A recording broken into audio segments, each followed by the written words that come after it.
I'm at the westernmost beach of the D-Day landings, codenamed Utah Beach. Over 20,000 men of the 4th Infantry Division and almost 2,000 vehicles would land here, including 28 amphibious Sherman tanks in the first wave.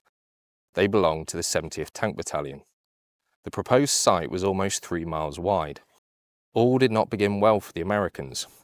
They would lose the majority of the guide craft meant to steer the way, and the strong currents that affected other landing beaches were also present at Utah, causing the force that was led by none other than Brigadier General Theodore Roosevelt to land some 2,000 yards further south than planned. This caused the general to utter the famous sentence, "We will start the war from here." Theodore would land with the first of 4 planned assault waves.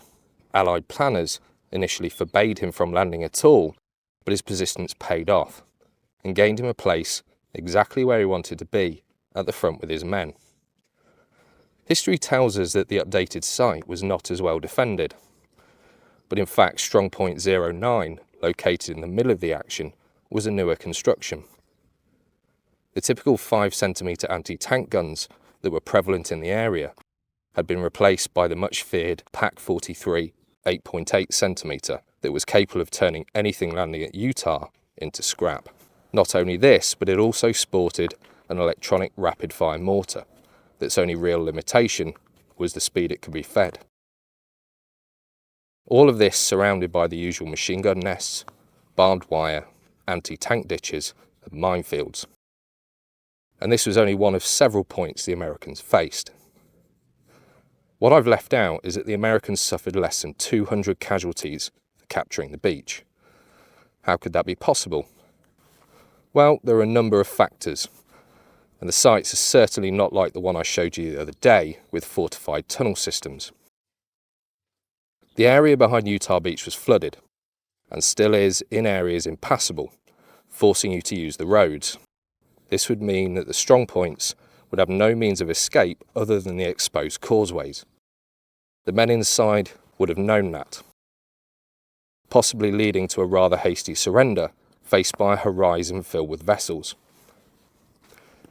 Although the Germans went to a lot of effort constructing points on Utah Beach, they were likely seen as more of a delaying tactic as opposed to complete denial. If you inspect them, it becomes apparent they lack substantial accommodation, so likely had a skeleton crew that was reinforced from nearby areas. As reports suggest from the day, the Americans came under fire from a house along the coast road when they tried to head inland. Another factor that likely contributed was the fact the bunkers did not occupy an elevated position like some we see at Omaha Beach.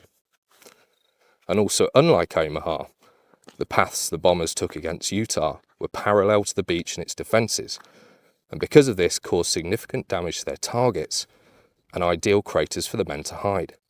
Detailed aerial photography was captured in the area, clearly outlining what the Americans were going to face. This was further supported by reports from the French resistance. They would relay messages to England sometimes by carrier pigeons. The Germans were aware pigeons were being used and issued shotguns to be ready at all times.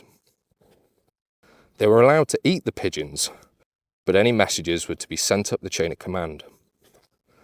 By the end of the day, the Americans had travelled so far inland, they had almost reached the outskirts of St. Mary Glees.